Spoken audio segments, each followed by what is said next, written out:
Hello everyone, welcome to Sarkari Naukri insights with Saritha.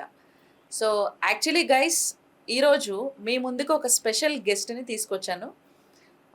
తెలంగాణలో మనకి upcoming 1393 పోస్టులతోని FBO notification అనేది రాబోతుంది.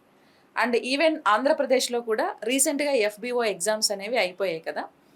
సో ఈరోజు మీ ముందుకి ఒక ఎఫ్బిఓ ఆఫీసర్ని, ఫారెస్ట్ బీట్ ఆఫీసర్ని తీసుకొచ్చాను. సో మేఘావత్ శివాజీ గారు. So he's my student. So ఒకసారి ఈ ఆఫీసర్తో మనం మాట్లాడి ఎఫ్బిఓ ఎగ్జామ్లో రోల్స్ అండ్ రెస్పాన్సిబిలిటీస్ ఏముంటాయో సో మీ అందరి కోసం మనం ఒకసారి తెలుసుకుందాం. Hi Shivaji. Hi ma'am. Meghavath Shivaji. Meghavath Shivaji. ఎలా ఉన్నారు? బాగున్నారా? So first of all thank you so much. పిలవగానే మీరు ఇంత దూరం టైం స్పెండ్ చేసి మా స్టూడెంట్స్ కోసం వచ్చినందుకు. సో యాక్చువల్లీ మీకు ఏ నోటిఫికేషన్లో ఫారెస్ట్ బీట్ ఆఫీసర్ జాబ్ వచ్చింది? నోటిఫికేషన్ ఎప్పుడు వచ్చింది? దాని రిలేటెడ్ ఎగ్జామ్ ఎప్పుడు జరిగింది? అండ్ ఏ ఇయర్లో మీకు అపాయింట్మెంట్ వచ్చింది? అంటే ఇప్పుడు ఫారెస్ట్ బీట్ ఆఫీసర్ నోటిఫికేషన్ అనేది 2017లో వచ్చింది మ్యామ్. ఓకే. 17లో వస్తే రిక్రూట్మెంట్ ఆ ఎగ్జామ్ రాసి అయిపోయి అంతా ఇప్పుడు ఫస్ట్ 1:3 తీసారు. దాని తర్వాత అంతా మొత్తం ఫిజికల్ ఈవెంట్స్ అంతా అయిపోయిన తర్వాత 2019లో రిక్రూట్మెంట్ అయ్యాం మేము. 2019లో జాబ్ వచ్చింది. అవును. అంటే నాకు తెలిసి మీరు తెలంగాణలోనే కదా? తెలంగాణ స్టేట్ ఎగ్జామ్స్ మీరు ఎగ్జామ్ నుంచి రాసి. సో 2017 తర్వాత నెక్స్ట్ రాబోతున్న నోటిఫికేషన్ ఇదే కావచ్చు యాక్చువల్లీ. ఇప్పుడు వచ్చేది 1393 పోస్టులు ఇప్పుడు లేటెస్ట్ అప్డేట్ అయితే ఉన్నాయి. పెద్ద నోటిఫికేషన్ ఇది నాకు తెలిసి. మీరు ప్రజెంట్ ఎక్కడ వర్క్ చేస్తున్నారు? అంటే నేను present Nagar Kurnool district ma'am. Okay. Nagar Kurnool district Achampet division నాది. అక్కడ అమరాబాద్ టైగర్ రిజర్వ్ లో పనిచేస్తున్నాను. శ్రీశైలం తెలిసి. ఓకే. సో అంటే మీరు జాబ్ అంతా కూడా ఫారెస్ట్ లో ఉండే చేస్తారా? 90% జాబ్స్ అన్ని ఫారెస్ట్ లోనే ఉంటాయి మాది, ఫారెస్ట్ డిపార్ట్మెంట్. అక్కడ స్టే చేయడానికి ఎట్లా? అంటే గవర్నమెంట్ ఏమైనా క్వార్టర్స్ లాంటివి స్టే చేయడానికి అంటే ఆఫీస్ సరౌండింగ్స్ లో కానీ లేకుంటే అక్కడ లొకేషన్ దగ్గరలో కానీ క్వార్టర్స్ ఉంటాయి. గవర్నమెంట్ హెడ్ క్వార్టర్స్ ఉంటాయి. ఓకే. ఒకవేళ స్టే చేస్తే అక్కడ స్టే అలాట్ అవుతాయి. క్వార్టర్స్ అలాట్ చేస్తారు, దాంట్లో ఉండొచ్చు, ఫ్యామిలీ తోటి ఉండొచ్చు. నైట్ షిఫ్ట్స్ కూడా ఉంటాయి? నైట్ డ్యూటీస్ ఉంటాయి, నైట్ ప్యాట్రోలింగ్స్ ఉంటాయి, నైట్ హాల్ట్స్ కూడా ఉంటాయి. ఓకే. అంటే జంతువుల మధ్యలో తిరగాలి. సో యాక్చువల్లీ ఫారెస్ట్ అంటేనే నైట్ టైం అలా వెళ్ళాలంటే మాకు అందరికి భయం వేస్తూ ఉంటుంది. ఫారెస్ట్ లో అనిమల్స్ అవి ఇవి ఉంటాయి. సో మీరు ఎలా హ్యాండిల్ చేస్తున్నారు యాక్చువల్లీ? అంటే ఇప్పుడు మీకు అనిమల్స్ తోని ఏం థ్రెట్ ఉండదా? థ్రెట్ అంటే కొన్ని సందర్భాల్లో ఉంటుంది. కొన్ని జంతువులు పర్టికులర్గా అంటే ఒక జంతువు వల్ల కొంచెం మేజర్ ప్రాబ్లం ఉంటుంది, ఎలుగుబంటి వల్ల. ఓకే. అది కొంచెం అగ్రెసివ్గా ఉంటుంది, అటాక్ చేయడానికి రెడీగా ఉంటుంది, ట్రై చేస్తుంది. మీరు స్టే చేస్తున్న ప్లేస్ లోకి ఏమైనా చుట్టుపక్కల వచ్చి వెళ్తుంటాయి, అవి వచ్చి వెళ్తూ ఉంటాయి. మీకు ఎలా తెలుస్తుంది? అంటే ముందే అలర్ట్ ఉండడానికి? అంటే కొంచెం ఎలుగుబంటి అయితే ఒక రకమైన సౌండ్ చేస్తూ వస్తుంది. ఇంకోటి దాని పగ్ మార్క్స్ ఉంటాయి, వాటిని బట్టి వచ్చేలే అని గుర్తుపడతాం. ఇంకోటి మేజర్గా మనం ఫారెస్ట్ డిపార్ట్మెంట్ వాళ్ళు కాపాడేది ఏంటంటే పెద్ద పులి, టైగర్. మేజర్ రోల్ అంటే టైగర్ని కాపాడడం. అంటే కొన్ని ఏరియాలో టైగర్స్ లేవు, కొన్ని ఏరియాలో ఉన్న దాంట్లో ఇప్పుడు మన తెలంగాణలో అయితే Kawal tiger reserve, Amrabad tiger reserve రెండు ఉన్నాయి. ఇప్పుడు మన కంట్రీలోనే వన్ ఆఫ్ ది పెద్ద స్థానంలో ఉన్నది అమరాబాద్ టైగర్ రిజర్వ్. ఇంకోటి కవాల్ టైగర్ రిజర్వ్ దగ్గర ఒక మేజర్ ప్రాబ్లం ఉంటుంది, ఇక్కడ మన దగ్గర ఒక ప్రాబ్లం ఉంటుంది. ఇంకోటి ఏంటంటే ఖమ్మం సైడ్ ఇంకో రకమైన ప్రాబ్లమ్స్ ఉంటాయి. ఓకే. సో మీ ఒపీనియన్ ప్రకారం అసలు టైగర్స్ ఎందుకు ఇంత డేంజర్ జోన్లోకి వెళ్తున్నాయి? అంటే ఫారెస్ట్లలో ఏంటి వాటి హ్యాబిటేట్స్ సరిగా లేవు, అది మనందరికి తెలుసు. యాక్చువల్లీ ఏంటి, what are the major reasons మీరు అబ్జర్వ్ చేసింది? మేజర్ ప్రాబ్లమ్స్ ఇప్పుడు మ్యాన్ యానిమల్ కాన్ఫ్లిక్ట్ వస్తుంది కదా మేడం. అది ఎందువల్ల అంటే కొంతమంది అత్యాశతోటి ఇప్పుడు భూములు ఫారెస్ట్ను నరికి పొడు వ్యవసాయం చేయడానికి ట్రై చేస్తున్నారు. కాబట్టి దానివల్ల ల్యాండ్ తగ్గిపోవడం వల్ల జంతువులు బయటికి, డిఫారెస్టేషన్ కావడం వల్ల అవి బయటికి వస్తుంటాయి. ఓకే. యాక్చువల్లీ మీకు ఎగ్జామ్లో మీకు గుర్తుందా, 2017లో రాసారా మీరు ఎగ్జామ్? అవును మేడం. 2017లో రాసినప్పుడు మీకు ఎక్కువ నాకు తెలిసి జిఎస్లో ఈ ఫారెస్ట్ ఎన్విరాన్మెంట్ మీద ఎక్కువ క్వశ్చన్స్ వచ్చి ఉంటాయి. వచ్చినాయి. ఓకేనా? ఎందుకంటే మీకు దాని మీద ఎక్కువ ఐడియా ఉండాలి కాబట్టి. ఓకే. ఇప్పుడు అది పక్కన పెడితే సో మీ అంటే ఫారెస్ట్ బీట్ ఆఫీసర్ మీ రోల్ కదా. సో మీ హైరార్కీలో మీ పొజిషన్ ఎలా ఉంటుంది? అంటే మీరు ఎవరికి రిపోర్టింగ్, మీకు ఎవరన్నా రిపోర్టింగ్ ఉంటారా? అంటే మేము కింద అంటే కింది స్థాయి ఉద్యోగులం. మేము ఫారెస్ట్ బీట్ ఆఫీసర్ అంటే ఇప్పుడు కానిస్టేబుల్ హోదా. ఇప్పుడు Okay. పోలీస్ డిపార్ట్మెంట్ అంటే అందరికీ ఐడియా ఉంటుంది. అవునవును. ఇప్పుడు ఫారెస్ట్ బీట్ ఆఫీసర్ అంటే ఐడియా ఉండదు. అంటే ఇంతకుముందు మనకు ఉమ్మడి ఆంధ్రప్రదేశ్ ఉన్నప్పుడు ఎట్లా అంటే ఏబీఓ ఉండే, అసిస్టెంట్ బీట్ ఆఫీసర్ ఉండే, officer. బీట్ ఆఫీసర్ అవును. ఉండే. ఇప్పుడు అసిస్టెంట్ బీట్ ఆఫీసర్ మన తెలంగాణలో పూర్తిగా తీసేసారా? తీసేసారు. అది కానిస్టేబుల్ క్యాడర్. ఇది ఫారెస్ట్ బీట్ ఆఫీసర్ అనేది హెడ్ కానిస్టేబుల్ క్యాడర్. క్యాడర్. అయితే ఇప్పుడు అసిస్టెంట్ బీట్ ఆఫీసర్ లేదు కాబట్టి బీట్ ఆఫీసర్లోనే పే స్కేల్ మాత్రం కానిస్టేబుల్ పే స్కేలే, కాకపోతే హోదా మాత్రం హెడ్ కానిస్టేబుల్ హోదా. ఓకే. ఏపీలో అయితే ఇంకా ఏబీఓ ఉంది. ఏపీలో మొన్ననే అసిస్టెంట్ బీట్ ఎగ్జామ్స్ ఆఫీసర్ అయ్యాయి actually. అవునండి. అవును. మీరు ఎవరికి రిపోర్టింగ్ మరి? మా పైన ఎట్లుంటుంది అంటే మేము కింద బీట్ ఆఫీసర్లం, గ్రౌండ్ లెవెల్లో మేము ఉంటాం ఎక్కువ. ఇంకొకటి మన దగ్గర ప్రొటెక్షన్ వాచర్స్ అని కూడా ఉంటారు. ఓకే. వాచర్స్ అంటే ఇంకా మా కింద ఇంకా ఉంటారు వాళ్ళు. అంటే లోకల్ ట్రైబ్స్ని వాళ్ళకు ఉపాధి కోసమని ఇప్పుడు డిపార్ట్మెంట్ వాళ్ళు వాళ్ళకు ఉపాధి కల్పించని కానీ కొంతమందిని ఆడనే రిక్రూట్ చేసుకుంటారు. మంత్లీ ఇంత శాలరీ ఇచ్చి బేస్ క్యాంప్స్ అని ఉంటాయి. బేస్ క్యాంప్స్ మెయింటైన్ చేసుకుంటూ ఆఫీసర్లతో పాటు వెళ్ళి రావడానికి సపరేట్గా వాళ్ళకు సపరేట్ పెట్రోలింగ్ అట్లా షెడ్యూల్స్ ఉంటాయి. ఓకే.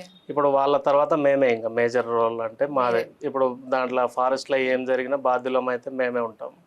ఓకే. కాబట్టి మాది ఎట్లుంటుంది అంటే రిపోర్టింగ్ అథారిటీ అంటే మా పై ఆఫీసర్ ఫారెస్ట్ సెక్షన్ ఆఫీసర్ అని ఉంటారు, ఎఫ్ఎస్ఓ. ఓకే. ఆ తర్వాత ఇప్పుడు డిఆర్ఓ ప్రమోషన్, సెక్షన్ ఆఫీసర్ ప్రమోషన్లో డిప్యూటీ రేంజ్ ఆఫీసర్ ఉంటుంది. ఓకే. ఆ డిప్యూటీ రేంజ్ ఆఫీసర్ అనేది సేమ్ ఇప్పుడు సెక్షన్ ఆఫీసర్ పనులే ఉంటాయి. కాకపోతే కొన్ని ఇప్పుడు బీట్లు ఎట్లుంటాయంటే బీట్ ఒక ఏరియా ఇన్ని జ్యూరిడిక్షన్ ఇన్ని హెక్టార్లని ఒక బీట్ ఉన్నది అనుకోండి. బీట్ అంటే మీనింగ్ ఏంటండి యాక్చువల్లీ? బీట్ అంటే ఒక ప్రాంతం అంటే మా దాంట్లో అంటే అది క్లారిటీ నాకు తెలియదు. అంటే బీట్ అంటే మాకు తెలిసిన లాంగ్వేజ్ లో బీట్ అంటే అట్లా అంటే బీట్ అంటే అది కాదు మేడం, మొత్తం గస్తీ పెట్రోలింగ్ నిర్వహించడం. ఓకే. బీట్ కానిస్టేబుల్ మా దాంట్లో బీట్ అంటేనేమో ఒక ఏరియాను ఒక బీట్ అంటారు. ఇన్ని మళ్ళీ బీట్నేమో కంపార్ట్మెంట్లుగా డివైడ్ చేస్తారు. ఒక బీట్ 4 నుంచి 5 కంపార్ట్మెంట్స్ అట్లుంటాయి. 1 to 5 కంపార్ట్మెంట్స్ ఉంటాయి. ఇప్పుడు కంపార్ట్మెంట్స్ ఇన్ని హెక్టార్స్ అని ఉంటుంది. ఆ ఇన్ని హెక్టార్స్ ఆ ఏరియాకు బీట్ ఆఫీసర్ బాధ్యులు ఉంటారు. మళ్ళీ ఈ బీట్లన్నీ కలిపి ఒక సెక్షన్ చేస్తారు.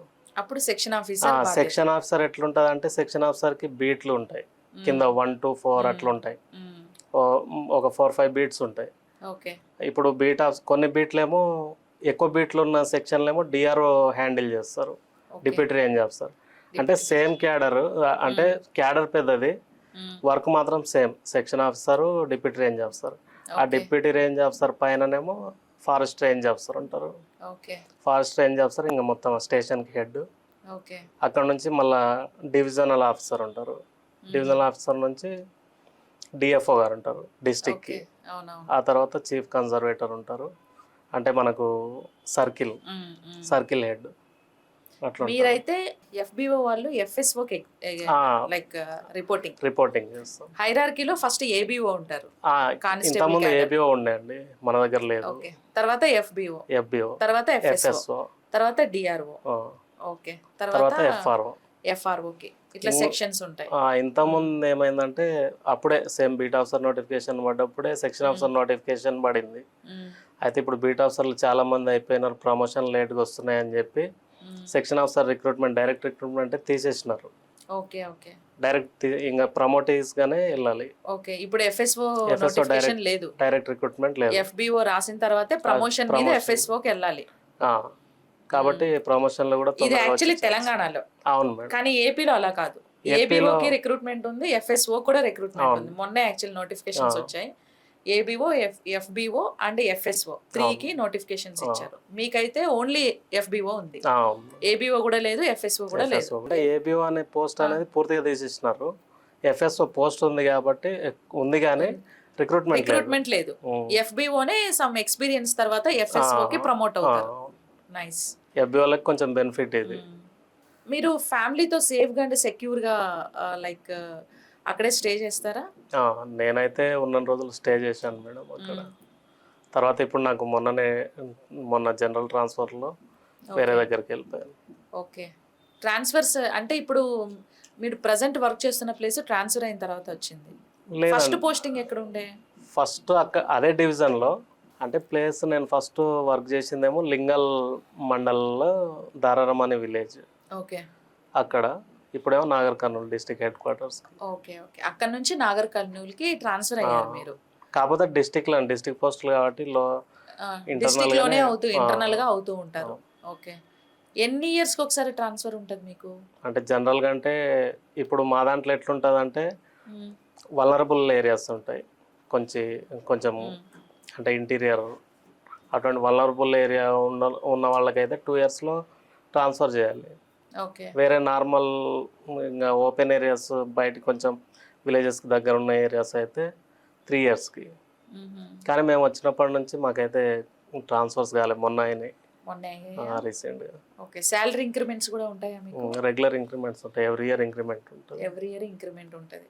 ఓకే. పీఎఫ్ అన్నీ ఉంటాయి. అన్నీ ఉంటాయి. ఓకే. ఇంకా మీ వర్క్ విషయానికొస్తే ఇప్పుడు మీకు డే షిఫ్ట్స్ ఉంటాయి అండ్ నైట్ షిఫ్ట్స్ కూడా ఉంటాయి. అంటే మాకు షిఫ్టింగ్ వైజ్ ఏమి ఉండదు మేడం. హ్మ్. అంటే మాకు ఒక స్టేషన్ ఉండి ఒక దగ్గర ఆఫీస్ ఉంటుంది, కాకపోతే అందరు ఒకే దగ్గర చేసే సిచ్యువేషన్ అయితే ఉండదు.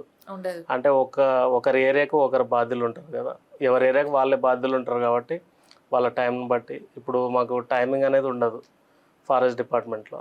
ఓకే. అది అది ఆ ఏరియా మనకి ఎక్కడ పోస్టింగ్ ఇచ్చారో అక్కడ ఉంటే మాత్రం పీస్ఫుల్ ఉంటుంది. ఓకే. ఏదైనా ఇన్ఫర్మేషన్ వచ్చినా మనం తొందరగా అందుబాటులోకి వెళ్ళిపోయి మన మన డ్యూటీస్ మనం నిర్వహిస్తే ఈజీ ఉంటుంది. ఈజీగా ఉంటది. అదే వేరే దగ్గర నుంచి ఒక 50-60 కిలోమీటర్స్ నుంచి రావాలంటే కష్టం. అవును. మీరు పాట్రోలింగ్ చేస్తూ ఉంటారు కదా? అవును. అడవంతా తిరుగుతారా? తిరుగుతాం. ఫారెస్ట్ అంతా తిరుగుతా ఉంటారు. మేము 10-15 కిలోమీటర్స్ వాకింగ్ చేస్తామండి, ఫుడ్ ప్యాట్రోలింగ్ ఓకే. చేస్తాం. ఓకే. డైలీ చేయాలి, ఇంకా వీలుని బట్టి హ్మ్. వీక్లీ 3-4 డేస్ అన్న కంపల్సరీ చేస్తాం. ఇప్పుడు సడన్‌గా మీరు పాట్రోలింగ్ చేస్తున్నప్పుడు, వాకింగ్ చేస్తున్నప్పుడు అంటే మానిటరింగ్ కోసం చేస్తారు మీరు. అవును. అబ్జర్వేషన్ కోసం. సడన్‌గా మీ మీదకి ఏదైనా ఒక అనిమల్ వచ్చిందనుకోండి. ఎట్లా? అంటే వాటిని ఎలా ఫేస్ చేయాలి? ఇలాంటి ట్రైనింగ్స్ కూడా మీకు ఉంటాయా? ట్రైనింగ్స్ అంటే ఉండవు, ఇంకా మనకు డిపార్ట్మెంట్లో వెళ్ళినాక సీనియర్స్ చెప్పేవి వింటూ ఉండాలి. చెప్తారు మీకు గన్ సీనియర్స్. లాంటిది ఏమైనా ఇస్తారా? ఏం లేవండి, గన్స్ అయితే ఏం అట్లా లేవు. ఏం లేదు. ఎందుకంటే వాటిని ప్రొటెక్ట్ చేసేదే మీరు. ఓకే. ఇంకోటి ఏంటంటే ఇంకోటి మా డిపార్ట్మెంట్లో ఎట్లా అంటే సింగిల్గా తిరుగుతాము. హ్మ్. అవి గన్స్ ఉన్నా కానీ ఒక దగ్గర డిపాజిట్ చేయడానికి అట్లా లేదు. ఓకే. అది మొత్తం మిస్యూజ్ చేస్తున్నారని తీసేసుకున్నారు.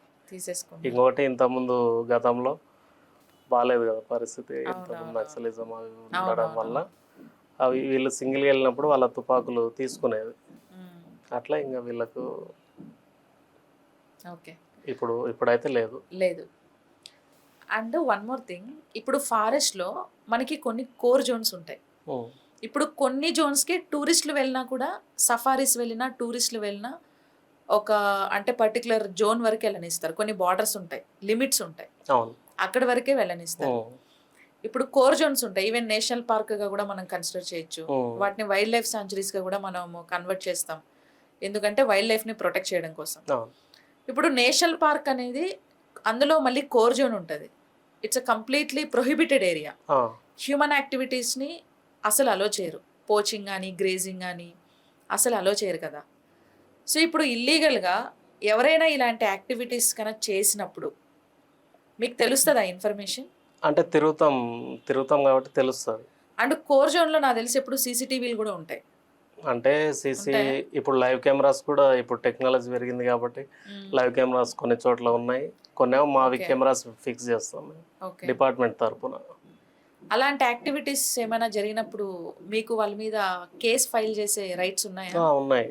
ఉన్నాయా? ఉన్నాయి. మీరు కేస్ ఫైల్ చేస్తారు. చేస్తాం. ఏ యాక్ట్ ప్రకారం ఇంకొకటి చేస్తారు? ఏంటంటే ఇప్పుడు పోలీస్ డిపార్ట్మెంట్లో ఎట్లుంటుందంటే సబ్ ఇన్స్పెక్టర్ గారు చేయాలి ఎఫ్ఐఆర్. అవును. అవును. మా దాంట్లోనేమో ఇప్పుడు ఫారెస్ట్ డిపార్ట్మెంట్లో బీట్ ఆఫీసర్ స్థాయి నుంచి ఫైల్ చేయొచ్చు. కేస్ ఎఫ్ఐఆర్ ఫైల్ చేసేయచ్చు. చేయవచ్చు.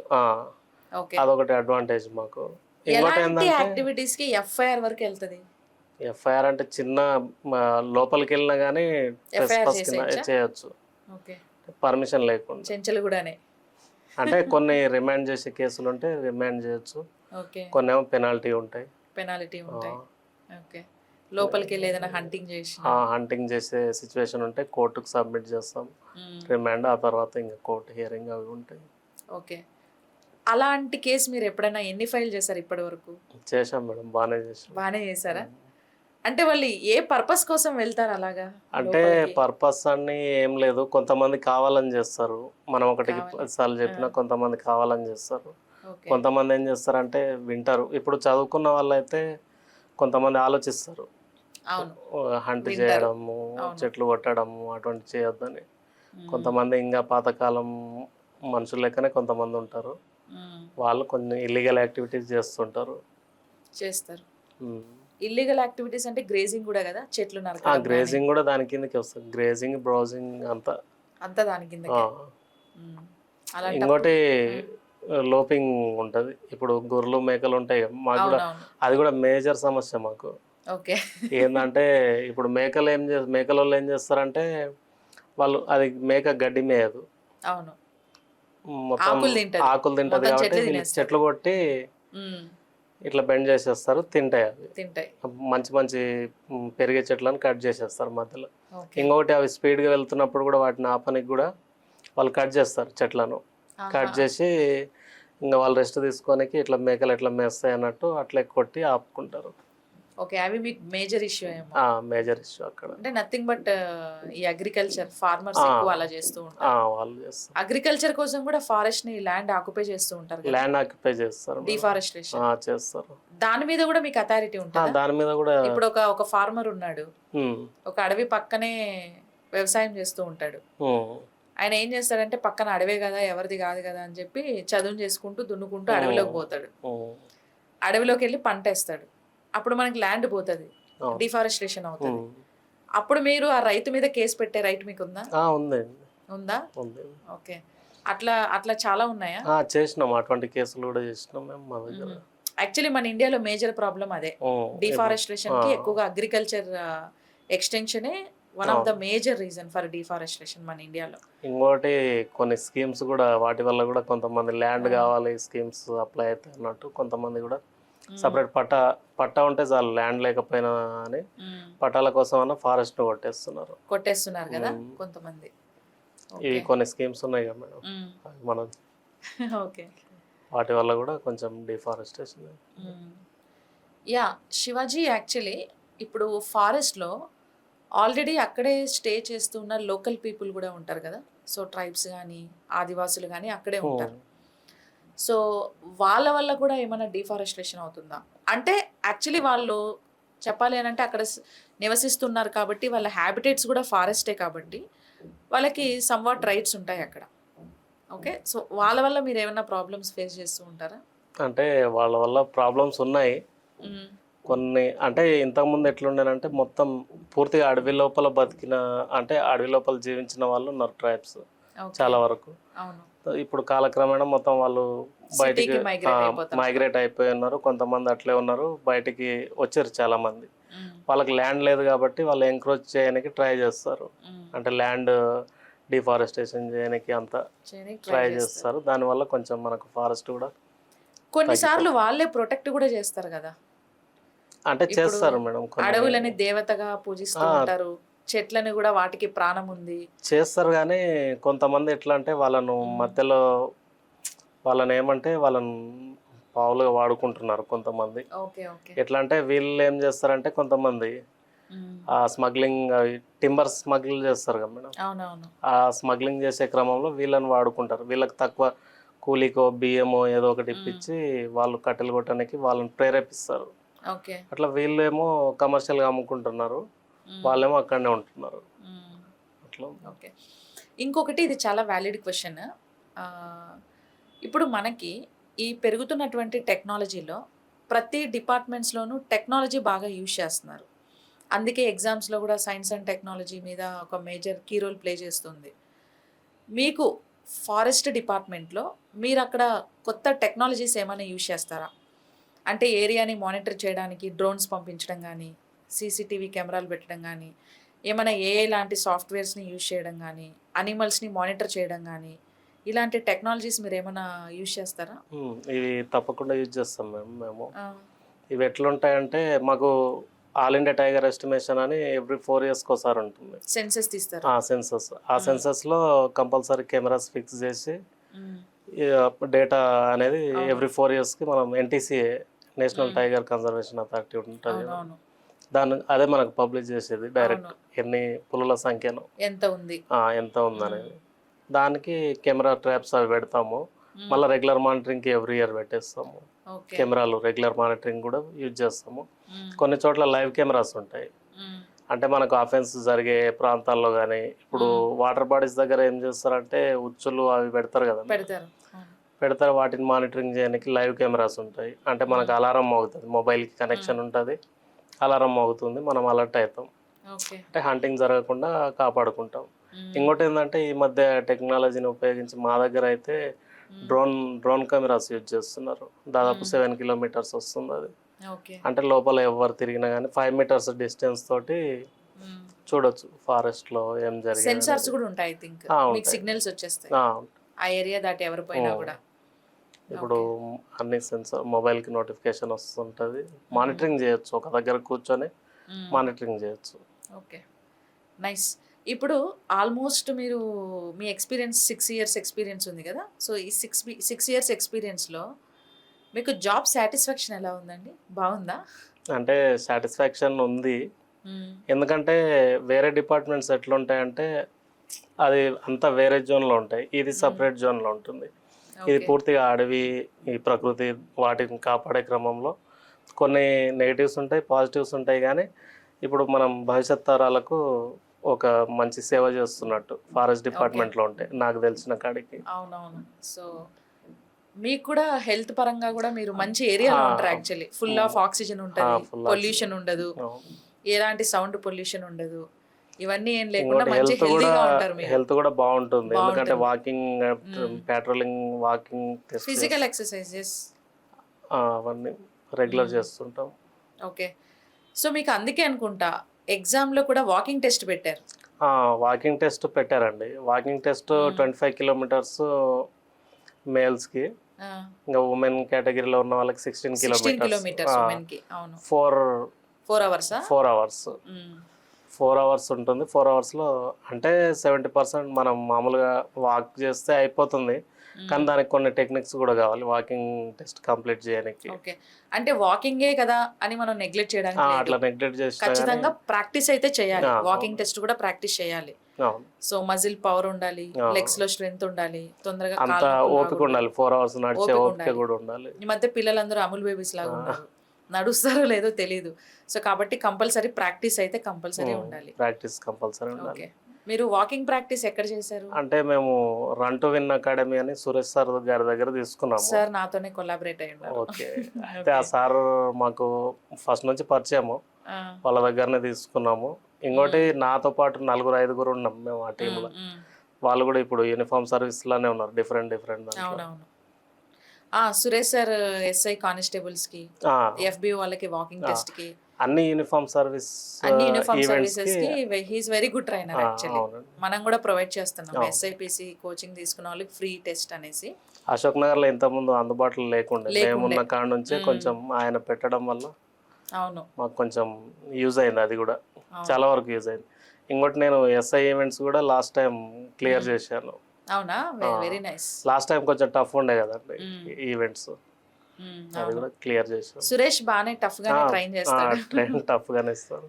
అవునవును, వెరీ గుడ్. అండ్ సరే, ఇప్పుడు ఏంటి, ఇప్పుడు ఎఫ్బిఓ జాబ్ ని చూస్ చేసుకోమంటారా వద్దా? చూస్ చేసుకోవాలి. కొంతమందికి ప్యాషన్ ఉంటుంది మేడం, చాలా మందికి ఫారెస్ట్ డిపార్ట్మెంట్లో పని చేయాలి. ఇంకోటి కొంతమందికి యూనిఫామ్ వేసుకోవాలనేది కూడా ఉంటుంది. డెఫినెట్గా. అంటే మనం సేవ చేస్తున్నామని ఫీల్ కావాలి. ఇంకోటి మనం ఏదో జాబ్ అంటే అన్ని డిపార్ట్మెంట్ లెక్క ఉండదు ఇది. అవునవును, డెఫినెట్గా. ఇప్పుడు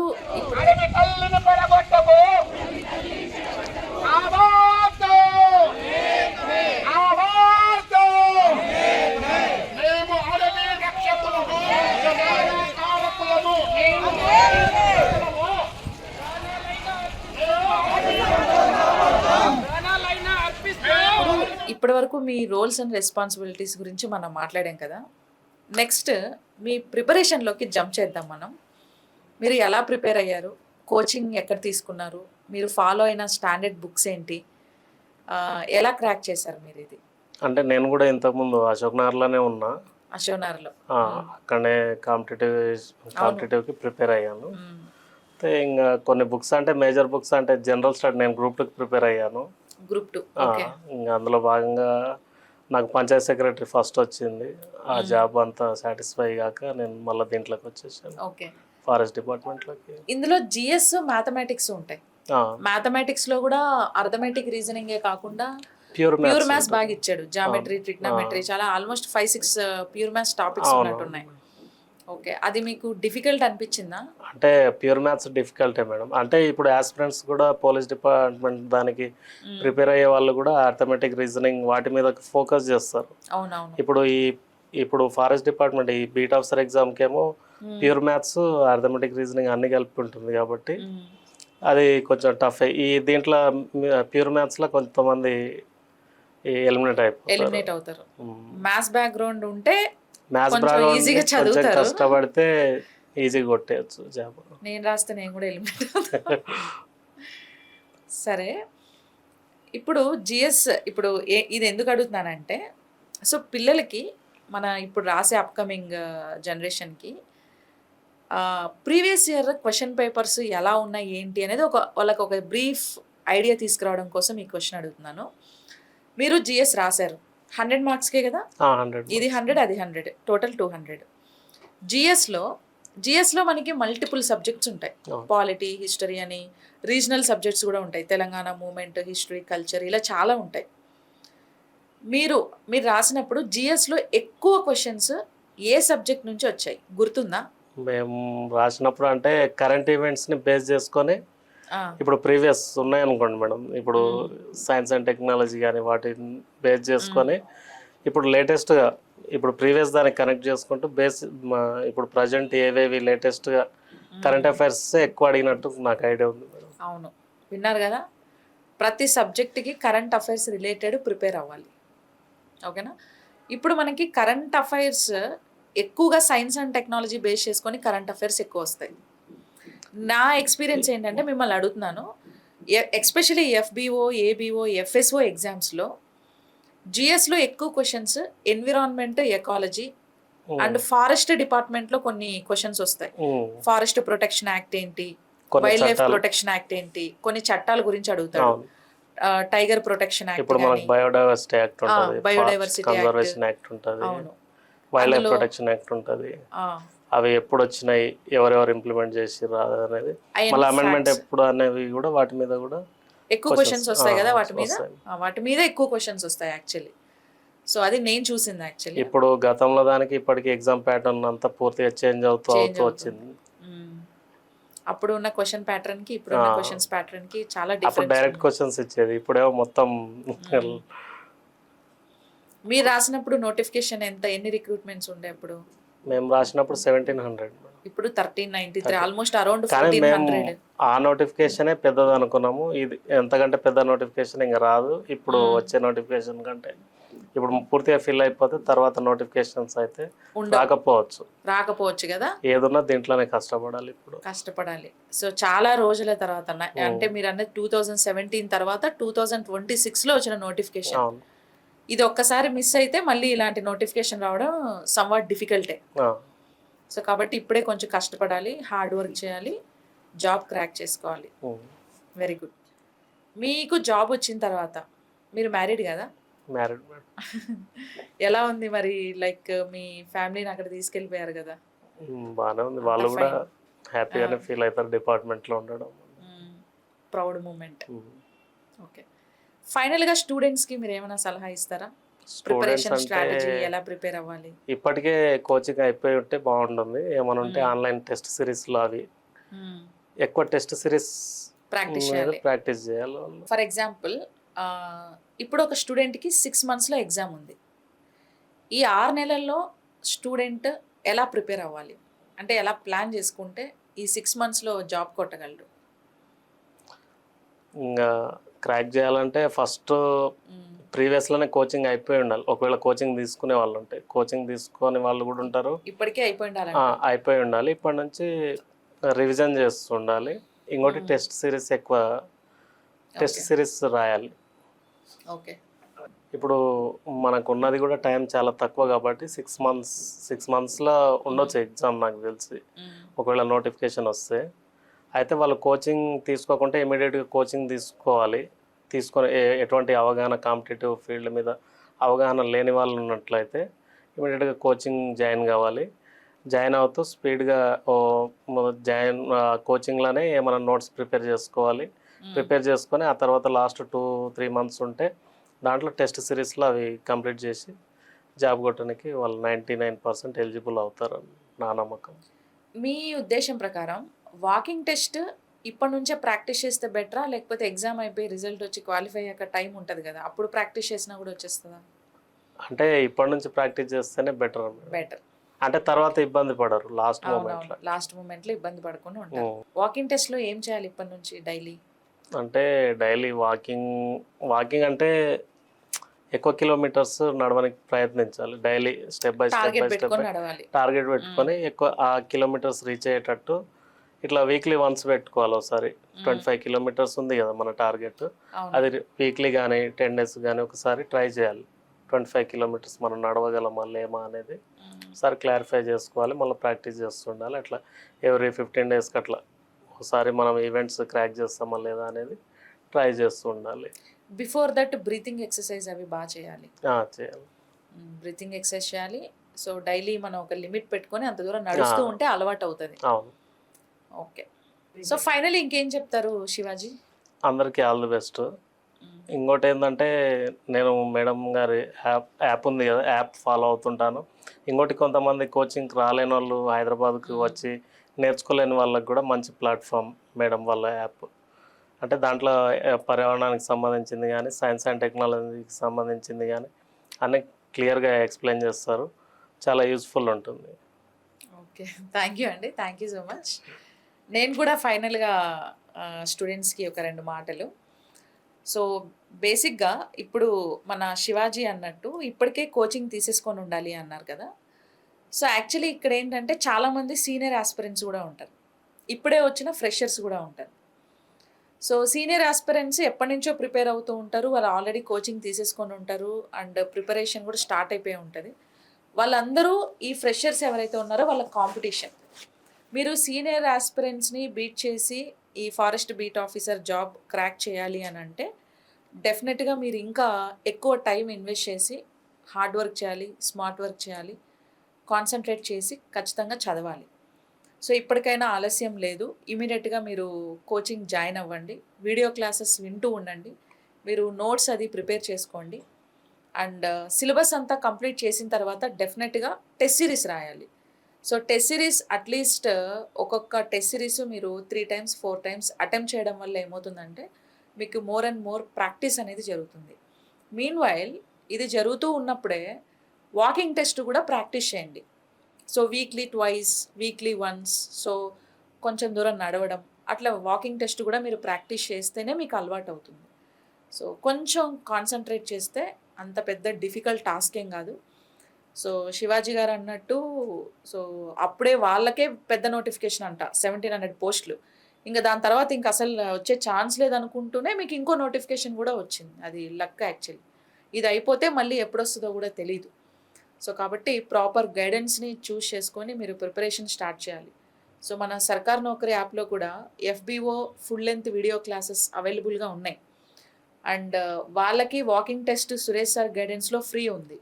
ప్లస్ FBOకి మనం ఒక మెటీరియల్ కూడా లాంచ్ చేసాం, ఆ మెటీరియల్ కూడా మీకు పర్ఫెక్ట్ స్ట్రాటజీతోనే వస్తుంది అది. ఓకేనా? So that's all my end. So thank you so much. Thank you అండి శివాజీ గారు, thanks a lot and I wish you very very all the best. Soon మీరు ప్రమోషన్స్ రావాలి, FSO అవ్వాలి, DRO అవ్వాలి, ఒక పెద్ద పొజిషన్కి రావాలని కోరుకుంటున్నాను. థ్యాంక్ యూ అండి, థ్యాంక్ యూ సో మచ్.